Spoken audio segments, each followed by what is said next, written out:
खिलाफ लड़ रहे हैं।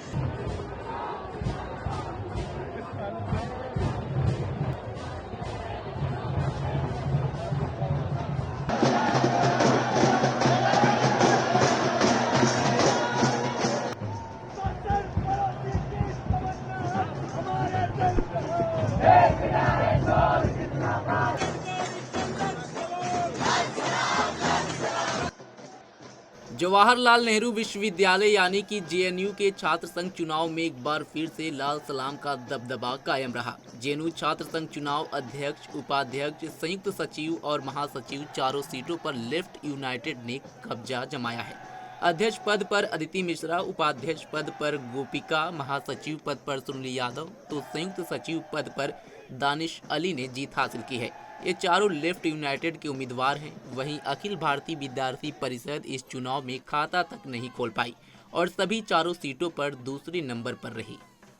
सबसे पहले यही कहना चाहूंगा कि ये जो जीत है वो इस कैंपस के छात्रों की जीत है। ये जीत है जेएनयू की प्रोग्रेसिव पॉलिटिक्स की, जिसने बार बार एबीवीपी, आरएसएस और बीजेपी के जो फरमानों को नकारा है, उनका जो सरकारी संगठन है यहाँ अखिल भारतीय वायलेंस परिषद, उसको नकारा है। तो ये जीत है इस कैंपस की। सबसे पहली प्राथमिकता है हमारी कि फंड कट के खिलाफ लड़ाई की। लगातार जब से न्यू एजुकेशन पॉलिसी सरकार लेके आई है तो हमने देखा है तमाम पब्लिक यूनिवर्सिटीज को किस तरह से प्राइवेटाइजेशन की तरफ धकेला जा रहा है। तो पहली लड़ाई है उस प्राइवेटाइजेशन के खिलाफ लड़ना, और दूसरा कि जो जेएनयू के जो फंड है उसको वापस लेके आना और कैंपस का जो इंफ्रास्ट्रक्चर बदहाल है उसको सही करवाना। मैं यही कहना चाहूंगी कि ये जो जीत है ये यहाँ के स्टूडेंट्स की जीत है। ये इस बात की जीत है कि यहाँ का स्टूडेंट आज भी उस नफरत की, उस हिंसा की राजनीति को रिजेक्ट करता है जो आज हम तमाम देश भर में पनपता हुआ देख रहे हैं। जेएनयू को तमाम दशकों से हमने देखा किस तरह से बदनाम किया गया। हम पे तमाम तरह के टैग लगाए जाते हैं, हर दिन हमें गाली दी जाती है, यहाँ के स्टूडेंट्स को मुफ्तखोर कहा जाता है। तो आज की जीत इस बात का संकेत है कि चाहे ये जुल्मी सरकार कितना ही जुल्म ढाले, यहाँ का एडमिनिस्ट्रेशन कितनी ही दमनकारी नीतियां लेकर आ जाए, लेकिन यहाँ का स्टूडेंट्स न कभी झुके हैं, न आज झुक रहे हैं, न आगे झुकेंगे। हमारी प्राथमिकता यही है कि इस कैंपस में जिस तरह एक सस्ती शिक्षा और अच्छी शिक्षा का मॉडल आज भी लागू हो रहा है, इसे सस्टेन करना हमारी पहली प्राथमिकता है। इसके अलावा इस कैंपस में तमाम दशकों से हमने जीएस कैश का मूवमेंट लीड किया है हमारे संगठन ने, उसे हमें आगे लेकर जाना है। लाइब्रेरी में बढ़ते सर्विलेंस के खिलाफ हमने मूवमेंट छेड़ना है, और यहाँ पूरे देश भर में हम जिस तरह देख रहे हैं कि शिक्षा का निजीकरण किया जा रहा है, हम जेएनयू में उस निजीकरण की पॉलिसी को रिजेक्ट करते हैं और फंड कट के खिलाफ हम आवाज उठाएंगे। देखिए, हम 9000 स्टूडेंट्स हो गए लगभग जेएनयू में। वहाँ पे हमारे लिए पढ़ने के लिए लाइब्रेरीज नहीं है। हमारे हॉस्टल के कमरे इतने छोटे हैं कि या तो हम टेबल पे सामान रख लें या तो किताबें रख लें, और लाइब्रेरी में भी सीटिंग कैपेसिटी इतनी कम है, 1000 भी नहीं है। उसके बाद वहाँ पर हम देखते हैं कि लाइब्रेरी में जब हम जर्नल्स की बेसिक जे स्टोर का एक्सेस नहीं है। हमारे माननीय प्रधानमंत्री वन नेशन और वन तमाम फलाना ढिंकाना करते हैं, वन सब्सक्रिप्शन करते हैं। जेएनयू उनके ही मापदंड पे हमेशा बेस्ट यूनिवर्सिटी आती है और जे स्टोर का एक्सेस नहीं है। कितनी शर्मनाक बात है। लाइब्रेरी का इंफ्रास्ट्रक्चर हो या फिर डॉर्म्स में 15-15 दिन में स्टूडेंट्स आते हैं और उनके बिस्तरों पे पंखे गिर रहे होते हैं, लाइब्रेरी में सीलिंग गिर रही होती है। उसके बाद जीएस कैश की लड़ाई, जो एक संस्था थी बहुत यूनिक, अगर आप उसका इतिहास देखेंगे तो भंवरी देवी का स्ट्रगल जहाँ चल रहा था, उसी समय उनसे इंस्पायर होके जेएनयू में भी विशाखा गाइडलाइंस के साथ साथ यहाँ पर जीएस कैश आता है। 2017 में उसको रातों रात रद्द कर दिया जाता है। तब से लेकर आज तक हमारी जीएस कैश की लड़ाई चलती है, उसको हम आगे लेके जाना चाहेंगे। एमसीएम में जहाँ लेफ्ट की लेगेसी है कि यहाँ पे स्टूडेंट्स को एमसीएम मिलता है, हमने लंबी लड़ाइयाँ लड़ी हैं एमसीएम को बढ़ाने के लिए, और जहाँ हम बढ़ाने की बात कर रहे हैं 2000 से 5000, वहाँ ये कह रहे हैं कि रैशनलाइज करके उसको और काट पीट करेंगे, खत्म करेंगे। उसके खिलाफ लड़ाई लड़ी गई है, जीती गई है। एमसीएम को बढ़ाने की लड़ाई लड़ी जाएगी, एनईपी के खिलाफ लड़ाई लड़ी जाएगी। तमाम मुद्दे हैं सीपीओ मैनुअल के खिलाफ, जहाँ हमारे साथ ये दमनकारी नीतियां, इनको पता है कि स्टूडेंट्स के खिलाफ इनकी नीतियां हैं, तभी ये सीपीओ मैनुअल लेकर आते हैं ताकि हम आवाज ना उठा पाए, उसके खिलाफ होगी। पिछले कई मौकों पे आपको मौका मिला है यहाँ पर, लेकिन क्या जिस तरीके की मांगे लगातार उठाई गई हैं, लेकिन कुछ तो फल निकला है? आपको जी देखिए, इनकी जो नीतियां हैं रोजाना ये नए शगुफे छोड़ते हैं। चाहे आप देखिए पिछले यूनियन जो 5 महीने का यूनियन था, वहाँ पे रातों रात पीएचडी स्कॉलर्स को बोला जाता है कि 4th ईयर के बाद आप अपना रूम खाली करो। यूनियन को भूख हड़ताल पे बैठना पड़ा था। चाहे बराक हॉस्टल 3 साल से बन के खड़ा था, उसको खुलवाना कितनी बड़ी बात थी, लेकिन नहीं खोल रहे थे, उसको खुलवाया यूनियन ने। जून में जो नेट का एग्जाम देते हैं स्टूडेंट्स, कहते हैं ये कि हम नहीं उनको एडमिशन लेंगे, लड़ा यूनियन ने और इंश्योर कराया कि जो भी साथी चाहते हैं एंट्रेंस, अगर वो एलिजिबल हैं जून के तहत भी, वो लेंगे।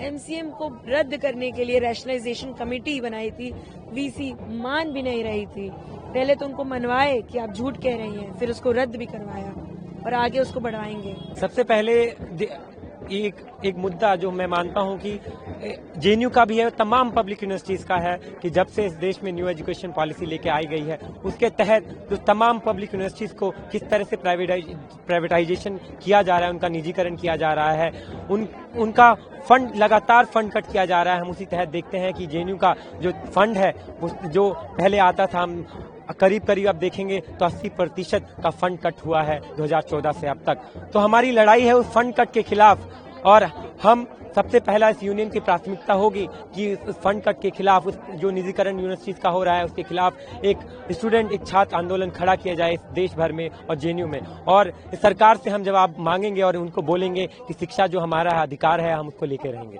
जी, सबसे पहले तो मैं यही कहूंगी कि हम जेएनयू में आप देख रहे होंगे कि किस तरह से हमेशा से एक लेफ्ट राइट यूनियन रहा है, लेकिन उसके बावजूद भी ये बात है कि हम सत्ता के नशे में तो बिल्कुल भी नहीं है। हर साल जब भी चुनाव आता है तो हमारे साथी उतनी ही मेहनत करते हैं जितनी वो हमेशा से करते आए हैं। हम यहाँ पे ये चीज इंश्योर करना चाहते हैं कि जिस तरह से तमाम देश भर की यूनिवर्सिटीज में एक मसल और मनी का पॉलिटिक्स चलता है, जिस तरह से गाड़ियों के काफिले जाते हैं, पैसा बहाया जाता है, उस तरह का पॉलिटिक्स यहाँ पे ना हो, उसके लिए हमारा संगठन इंश्योर करता है कि जो हमारा कैंपेनिंग का तरीका है वो बहुत ही साफ सुथरा एक एथिकल तरीका हो, जिसमें पर्चा पोस्टर की पॉलिटिक्स हो, जिसमें 1-to-1 हम स्टूडेंट से जाएं, उनसे बात करें, उनकी बात सुने और मैनिफेस्टोज बनाए, उन तक रीच आउट करें, और इस तरह से हम कैंपेनिंग करते हैं।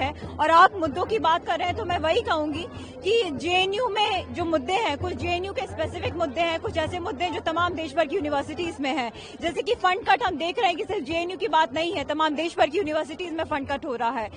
इस गवर्नमेंट के अंदर एक 1 नेशन 1 सब्सक्रिप्शन की वो पॉलिसी लाते हैं, जिसके तहत हमारे बहुत सारे बेसिक सब्सक्रिप्शन हमसे छीन लिए जाते हैं। इंफ्रास्ट्रक्चर से रिलेटेड इशू है।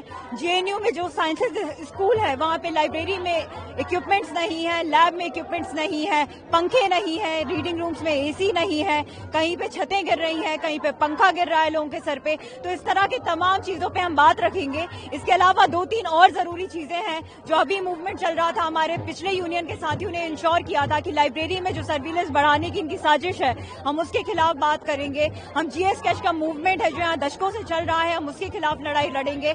हम इस बात, देखिए, लाइब्रेरी में सर्विलांस से प्रॉब्लम ये है कि ये जो एडमिनिस्ट्रेशन है, ये इस बात में जो भी हमारे साथी हैं जो आगे आते हैं, जो उनसे सवाल पूछते हैं, जो यहाँ पे एक्टिविज्म करते हैं, उन पे तमाम तरह के फाइन लगाता है। तो जेएनयू का कैंपस में 24/7 की लाइब्रेरी होती है, जहाँ पे हम इंश्योर करते हैं कि अदर देन जो नेशनल हॉलीडेज है वहाँ पे वो लाइब्रेरी खुली रहे। तो इस एडमिनिस्ट्रेशन में हम देखते हैं कि धीरे धीरे जो हमारी लाइब्रेरी जिन दिनों में खुली रहती है, तो कभी त्योहारों के नाम पे, कभी किसी और चीज के नाम पे उसे बंद कर दिया जाता है। इसके अलावा अगर वो सर्विलेंस सिस्टम बढ़ाएंगे तो बहुत सारे हमारे ऐसे स्टूडेंट्स हैं जिन पे फाइन है, या जिस तरह की प्रोक्टोरल इंक्वायरी ये लोग बैठा रहे हैं सिर्फ और सिर्फ सवाल करने के बात पे, तो उस तरह के वो उस चीज को एक दमनकारी उसमें यूज करेंगे। तो इसलिए हम उसके खिलाफ लड़ाई लड़ रहे हैं। और एक बात और है कि आप जब भी इस तरह का सर्विलेंस सिस्टम लाते हैं, तो जेएनयू जैसी यूनिवर्सिटी में जहाँ का छात्र जो है वो इतना जागरूक है, जहाँ पे एक यूनियन काम करता है, तो अगर आप ऐसा कुछ ला रहे हैं तो पहले आप स्टूडेंट को रीच आउट कीजिए, पहले आप यूनियन को रीच आउट कीजिए। अगर आपको वहां से मैंडेट मिलता है तो आप जिस भी तरह की पॉलिसी लाएंगे हम उसे स्वीकार कर लेंगे। लेकिन ये जो आप बिना पूछे जिस तरह की पॉलिसी लाते हैं, हम उसे रेजिस्ट करते रहे हैं और अभी भी कर रहे हैं। की भी बात करनी चाहिए अपनी स्पीच के दौरान, आपकी जो डफली है उसको पेंटिंग्स है, फ्लैग्स है। आमतौर पर आप लोगों को यही आरोप लगता है कि आपके जेएनयू इलेक्शन से Palestine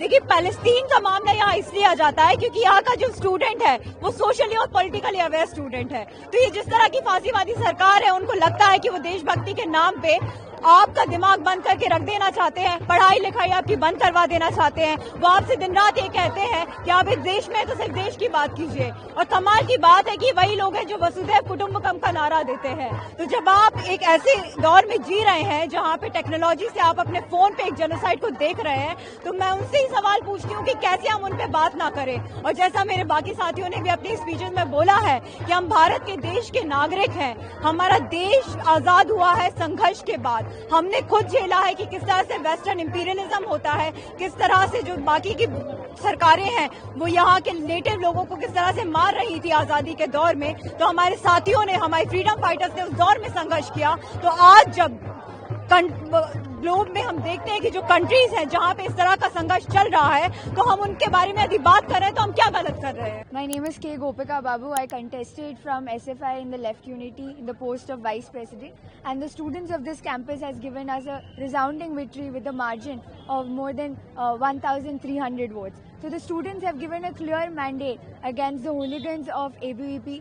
The politics that RSS forwards is the politics of Islamophobia, of feudalism, of Brahmanwad, of patriarchy and misogyny, and that has been rejected by the student community of this campus. And the union elect will ensure that the funds that have been not coming from the Modi Sarkar, despite JNU being the premium research institute of this campus, the Sarkar will be held accountable as to why funds are not there to, in fact, to get the subscription of common journals that research scholars need. There are no funds for us to go on field work. There are no funds to fix the ceiling of the central library. We don't have funds to improve the water sanitation across the campus, and all of these is because a systematic attack is going on against JNU by calling JNU the hub of anti-nationals, the hub of urban Naxals.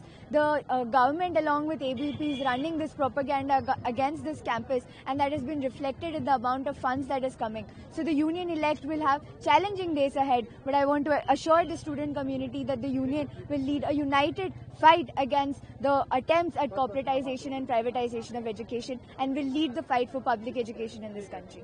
I have seen some flags painted over your that Dakli, and you were talking about Palestine also. So आमतौर पर आपका आरोप यही लगते हैं कि Palestine का JNU के इलेक्शन से क्या लेना देना है, क्या कनेक्शन है? See, India as a country, we have had a huge legacy of anti-colonial struggles. The legacy of freedom fighters is the legacy of anti-imperialist struggle that the country had taken up. Now when the RSS is joining hands with Trump, when the RSS is joining hands with imperialist forces with Israel, it is a step back from the legacy of Bhagat Singh, the legacy of Bismil and Ashfaq. And the students of this campus will proclaim loudly the solidarity with Palestine. It is a solidarity against imperialism. It is a solidarity against the forces of Israel that's starving the Muslim children, the women and men of Gaza, that is bombing them to death. And the students of JNU have always stood for the marginalized community across the world and in this country. And the voices will raise in JNU against any injustice happening anywhere in the country, and nobody can stop us.